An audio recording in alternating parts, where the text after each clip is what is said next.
So I've just been down the beach boxing off the last of my steps for the day. Now those of you who know us personally and you've got us on Facebook and whatever, I've never really shied away from the fact that when we lost me mum's two dogs within sort of 10 weeks of each other, that it hit us pretty hard. I've struggled quite heavily with the grief of losing them too.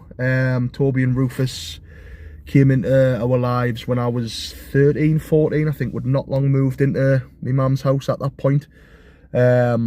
So you're talking, by the time they both left, I was 20, 28, 29, whatever I was. I can't remember the specifics, but point being, like, it was almost as if as their lives went on and as their lifespan evolved, they kind of grew alongside me growing up and me evolving. And I've struggled quite a lot with processing the fact that they're not here anymore. But the point of this video is when I was down the beach today.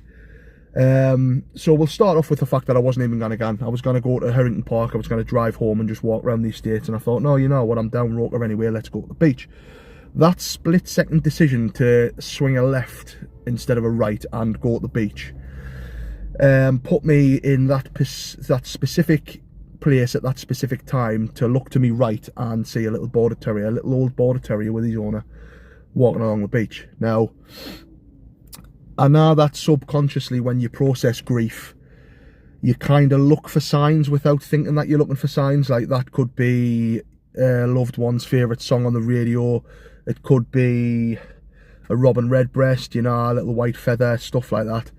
And you do tend to kind of like pine for those things and like look for them without necessarily knowing that you're looking for them. So, like, don't get us wrong, I'm not a spiritual person in the slightest, but I just thought that, like, little random encounters like that, considering I wasn't even going to go down there today, you can take something away from that. Like, I'm not necessarily having a bad time of things today, but I've been having a bit of a rough time the last few months, like, since the start of the year, obviously, like, seismic shifts in my personal circumstances and whatnot.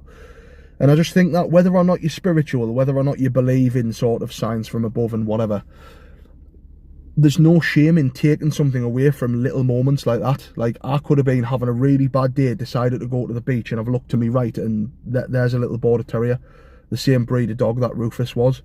You know what I mean? And like, this next part's going to sound like utter horse shit, but as I was parked up at the marina on the bank looking down, the guy and his dog came round the corner. You're talking like 45 minutes after I'd first seen them. So I'd got back in the car, kind of processed it and thought, like, yeah, this is something that I kind of maybe want to put out there and speak about. And